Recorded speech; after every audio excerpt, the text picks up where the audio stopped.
दोस्तों नमस्कार। इस वीडियो में हम बात करेंगे विजयनगर साम्राज्य के बारे में। आइए शुरू करते हैं। तो सबसे पहले देखते हैं जगह। जगह कौन सी थी? हम्पी थी। हम्पी में कहाँ पर था? तो तुंगभद्रा नदी के तट पर था। ठीक, 1336 में।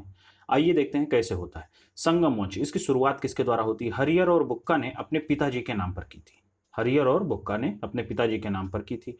देखिए, गुरु माधव विद्यारण के द्वारा जो है इन्होंने दोबारा जो है हिंदू धर्म ग्रहण किया था इन दोनों ने। कैसे, क्यों इनको दोबारा हिंदू धर्म ग्रहण करना पड़ा? दरअसल मोहम्मद बिन तुगलक थे, उनके द्वारा ये बंदी बना लिए गए थे। तो बाद में उनकी कैद से चंगुल से जो है छूटते हैं और एक बार फिर माधव विद्यारण जी के पास पहुंचते हैं और एक बार हिंदू धर्म ग्रहण करते हैं और संगम वंश की स्थापना करते हैं अपने पिताजी के नाम पर। ठीक, इस वंश का अंतिम शासक कौन था? विरूपाक्ष द्वितीय था। ठीक है, विरूपाक्ष द्वितीय। इसके बाद संगम वंश के बाद कौन सा वंश आता है? सुलुभ वंश आता है। संगम के बाद सुलुभ, फिर तुलुभ और फिर अराविदु वंश। ठीक है, आइए देखते हैं। तो देखिए, अंतिम शासक जो है इसके हो गए विरूपाक्ष द्वितीय। फिर आता है सुलुभ वंश। सुलुभ वंश के संस्थापक रहते हैं नरसिंह सालू। ठीक है, जिन्होंने जो है विरूपाक्ष द्वितीय को जो है मारा था। ठीक, फिर सुलुभ वंश के अंतिम शासक कौन रहते हैं? इमादी नरसिंह रहते हैं। इमादी नरसिंह। ठीक है, इसके बाद आता है तुलुभ वंश। सुलुभ के बाद तुलुभ वंश। तुलुभ वंश में वीर नरसिंह, इनके छोटे भाई जो है मोस्ट इंपॉर्टेंट कृष्णदेव राय, और अंतिम शासक रहते हैं सदाशिव राय। और उसके बाद आता है अराविदु वंश। ये तिरुमल जी के द्वारा शुरू होता है और इसके अंतिम शासक रहते हैं वेंकट सेकंड। आइए एक बार फिर से इसको जो है क्लियर कर लेते हैं। संगम वंश। संगम वंश के संस्थापक हरिहर और बुक्का रहते हैं, अपने पिताजी के नाम पर करते हैं। अंतिम शासक जो है विरूपाक्ष द्वितीय रहते हैं। इनकी जो है मृत्यु किसके द्वारा होती है? नरसिंह सालू जो है इनको मारते हैं और सुलुभ वंश की स्थापना करते हैं। सुलुभ वंश के अंतिम शासक इमादी नरसिंह रहते हैं। इसके बाद आता है तुलुभ वंश। तुलुभ वंश के प्रथम शासक वीर नरसिंह, इनके छोटे भाई कृष्णदेव राय और अंतिम शासक सदाशिव राय रहते हैं। और उसके बाद आता है अराविदु वंश, जिसके संस्थापक रहते हैं तिरुमल और अंतिम शासक वेंकट सेकंड। ठीक है, वेंकट द्वितीय। अब आगे देखते हैं संगम वंश के बारे में। ठीक है, जो मोस्ट इंपॉर्टेंट चीजें उसको देख लेते हैं। बुक्का प्रथम। तेलुगु विद्वान नक्षन सोम को संरक्षण दिया था। किसने दिया था? बुक्का फर्स्ट ने। ठीक, और क्या किया था इन्होंने? वेद मार्ग प्रतिस्थापक, ठीक, इसकी उपाधि धारण की थी। वेद मार्ग प्रतिस्थापक की उपाधि। बुक्का फर्स्ट के पुत्र आते हैं कुमार कंपन। कंपन जी के नेतृत्व में जो है मदुरा विजय होती है, जिसका उल्लेख जो है एक ग्रंथ है मधुरम विजयम, उसमें किया गया है, और जो कि इनकी पत्नी ने, गंगा देवी ने जो है लिखा था। ठीक है, कौन सा ग्रंथ है? मधुरम विजयम। ये है गंगा देवी, वाइफ ऑफ कुमार कंपन। ठीक, इन्हीं कुमार कंपन की जो है बीवी रहती है गंगा देवी। आगे चलते हैं। फिर आते हैं हरिहर सेकंड। हरिहर सेकंड, इनके प्रधानमंत्री रहते हैं सायण। सायण ये क्या करते हैं? वेदों पर ये टीकाएं लिखी थी इन्होंने। ठीक, हरिहर सेकंड ही वे व्यक्ति हैं जिन्होंने श्रीलंका पर अभियान किया और वहां पर जो है कर लिया था, कर वसूल किया था। ठीक, फिर आते हैं देवराय प्रथम। इन्होंने क्या किया? सेना में मुसलमानों को शामिल किया। फिर हरिद्रा बांध बनाई सिंचाई के लिए। कहां पर? तुंगभद्रा नदी पर। ठीक, इनके दरबारी कौन रहते हैं? श्रीनाथ रहते हैं, जिनके ग्रंथ का नाम है हर विलासम। हर विलासम। ठीक है, अब देखिए मोस्ट इंपॉर्टेंट चीज कि देवराय फर्स्ट के कार्यकाल में ही जो है इटली से यात्री आया था निकोलो कॉन्टी। कई बार ये एग्जाम में पूछा जा चुका है।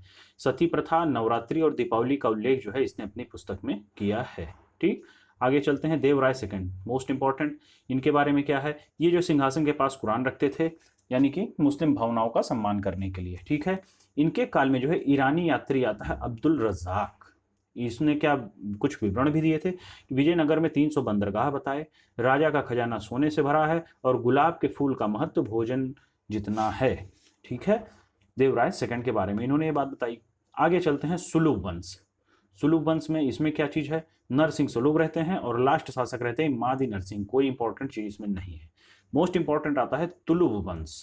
ठीक है, जिसके संस्थापक रहते हैं वीर नरसिंह। ठीक, इनके छोटे भाई कृष्णदेव राय 1509 में बैठते हैं। आंध्र भोज या अभिनव भोज की जो है उपाधि धारण करते हैं, या इन्हें कहा भी जाता है। मोस्ट इंपॉर्टेंट, इनसे जितने सवाल आ चुके हैं उनको देखिए, हमने एक नोट बना लिया है अपना, उसी में लिख लिया। देखिए कैसे है। कृष्णदेव राय कब से कब तक है इनका कार्यकाल? 1509 से 1529 तक। ठीक है, इनकी रचनाएं क्या है? रचनाएं क्या है? अमुक्त माल्य तेलुगु भाषा में और जाबवंती कल्याणम संस्कृत में। ठीक है, यह तेलुगु का इनका काल जो है स्वर्ण युग था। इन्हीं के दरबार में अष्टदिग्गज बैठते थे। ये शतरंज के खिलाड़ी थे। नागलपुर नगर की स्थापना की थी। इन्होंने हजारा मंदिर बनवाया था। विट्ठल स्वामी मंदिर बनवाया था। विट्ठल स्वामी मंदिर क्या है? 56 तक्षित स्तंभ है यहाँ पर, यानी कि इस यहाँ पर जो है 56 स्तंभ है। इस तरह से आप देखेंगे यूट्यूब पर भी ये मिल जाएगा विट्ठल स्वामी मंदिर, और उसमें देखेंगे कि कुछ भी इस पर जब हम कोई चीज से टक्कर करते हैं, या जैसे कोई हाथ से ही बनते तो इस पे से थोड़ी सी आवाज निकलती है, संगीतमय स्वर निकलता है। ठीक है, तो एग्जाम में पूछा भी जा चुका है। आगे देखते हैं, डोमिंगो पायस और बारबोसा नामक यात्री जो इनके काल में आए थे, जिन्होंने नायकार व्यवस्था का उल्लेख किया है। नायकार व्यवस्था आगे देख लेते हैं। भी विवाह कर को इन्होंने समाप्त किया, विधवा विवाह को इन्होंने प्रोत्साहन किया था। ठीक है, बाबर ने अपनी आत्मकथा लिखी तुजु के बाबरी, इसमें इन्होंने सर्वाधिक शक्तिशाली शासक बताया था इनको, कृष्णदेव राय को बाबर ने जो है अपनी पुस्तक है तुजु के बाबरी, इसमें जो है कहा था कि ये सबसे शक्तिशाली शासक हैं। ठीक है, और क्या काम किया इन्होंने, 58 एक विभाग बनाया, एक नया विभाग, ये 58 विभाग बनाया। क्या था ये, भूमि गुणवत्ता के आधार पर कर दिया जाएगा, आपको कर देना होगा, सॉरी।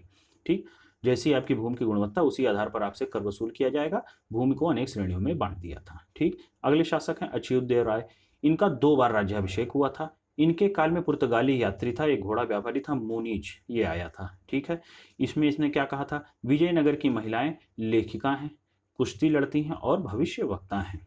फिर इसके बाद आते हैं सदाशिव राय, ये देखते हैं इनके काल में। ये देखिएगा कि इनका जो काल रहता है इसमें वास्तविक जो शासक रहते हैं वो इनके मंत्री राम राय जी रहते हैं। सदाशिव राय सिर्फ नाम मात्र के शासक हैं, इनके मंत्री वास्तविक शासक रहते हैं। ठीक, इन्होंने क्या किया था, नाइयों को जो है व्यवसाय कर से मुक्त कर दिया था। ठीक है, इन्हीं के काल में देखिए तालीकोटा का युद्ध होता है 1565 में, जिसको राक्षसी तांगड़ी युद्ध भी कहते हैं। मोस्ट इंपॉर्टेंट है, कई बार एग्जामों में पूछा जा चुका है। ठीक, इसमें एक तरफ विजयनगर रहता है और इसकी लड़ाई होती है अहमदनगर, बीजापुर, बीदर और गोलकुंडा के संयुक्त सेनाओं से, जिसमें संघ, ये संघ बनाते हैं कौन कौन, अहमदनगर, बीजापुर, गोलकुंडा, बीदर, और ये संघ जीत जाता है, विजयनगर इसमें पराजित हो जाता है। ठीक है, तो ये जो है इनसे संबंधित इंपॉर्टेंट फैक्ट्स थे। आगे देखते हैं नायंकार व्यवस्था, यह क्या था। देखिए विजयनगर में जो है नायक, नायक किसको कहते थे, सैनिक सामंत को। ठीक, इनको जो है वेतन के रूप में भू राजस्व मिलता था। जो भूमि इनको दी जाती थी वह जो है अमरम कहलाती थी, और इनको जो है अमर नायक कहा जाता था। ठीक, अब इससे क्या हुआ कि जमीन इनको दी जाने लगी, तो जमीन जब दी जाने लगी तो इससे इनके पास ताकत आने लगी, यानी कि इनकी शक्ति बढ़ने लगी।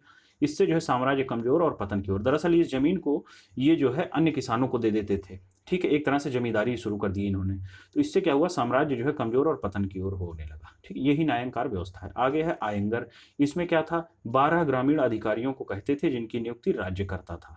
ठीक, इसलिए ग्रामीण स्वायत्तता जो है समाप्त होने लगी। आगे देखते हैं कृषि मजदूर, कृषि मजदूरों को कूदी कहा जाता था। ठीक, कूदी, कूदी भू राजस्व, देखिए भूमि गुणवत्ता और सिंचाई सुविधा के आधार पर, जैसे हमने बताया। ठीक, जिसकी राशि अलग अलग थी, कोई सिंचाई विभाग इसमें नहीं था, व्यक्तिगत प्रयासों से सिंचाई साधनों का विकास किया जाता था। ठीक है, आगे देखते हैं कर के बारे में। तो इसमें देखते हैं विजयनगर जो है सभी प्रकार के जो है कार्यों से कर वसूल करता था। ठीक है, आर्थिक संरचना क्या थी, वीर पंचाल दस्तकार वर्ग को कहते थे, बेस बग मनुष्यों का क्रय विक्रय या दास बनाना। ठीक, भंडारवाद ग्राम भूमि राज्य के प्रत्यक्ष नियंत्रण वाली भूमि को कहते थे, उम्बली विशेष सेवाओं के बदले दी जाने वाली लगान मुक्त भूमि, इसको कहते थे उम्बली। कोडगय, युद्ध में मृत लोगों के परिवार को जो भूमि दी जाती थी उसको कोडगय कहते थे। ठीक है, इस वीडियो में इतना ही, मिलते हैं नेक्स्ट वीडियो में।